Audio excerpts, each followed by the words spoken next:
Paramashivoham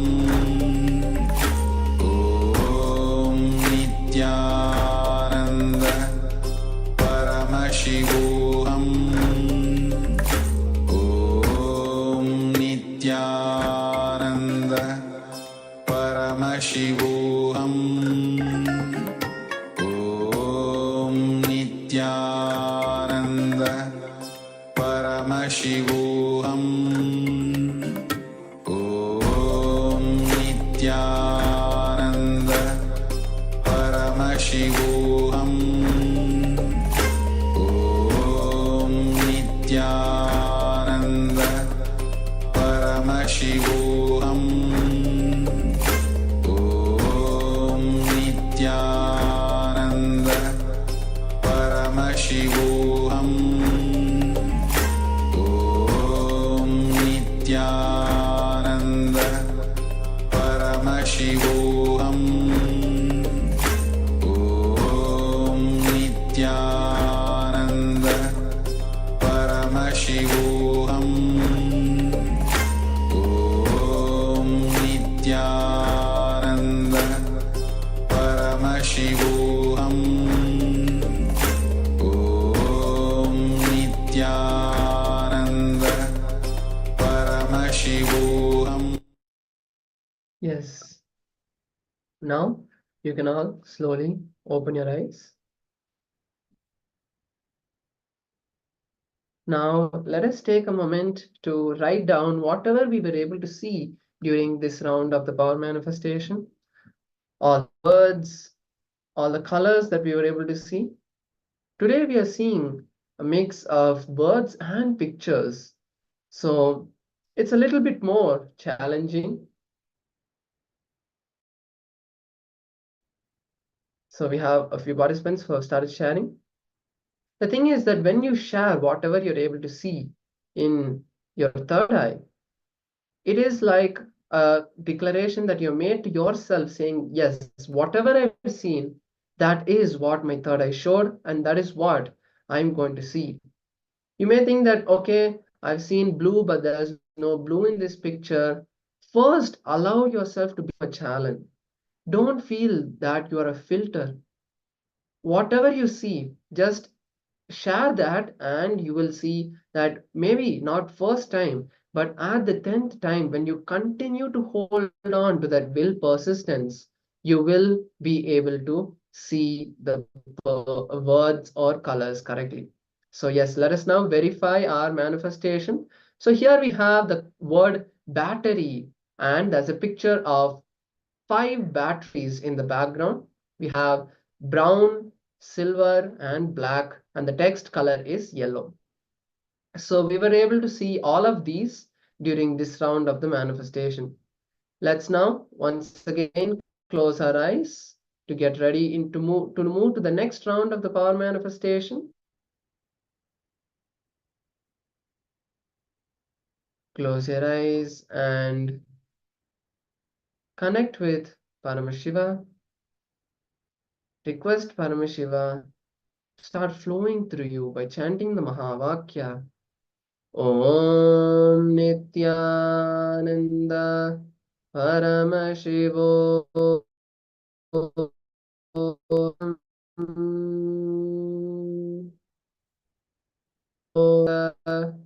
Paramashivoham.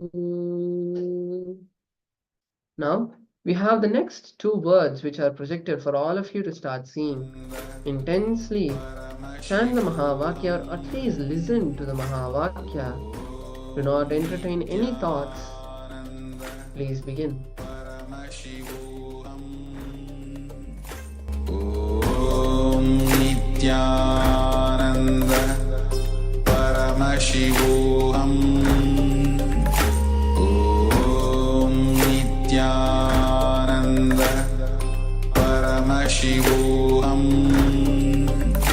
Om Nityananda Paramashivoham Om Nityananda Paramashivoham Om Nityananda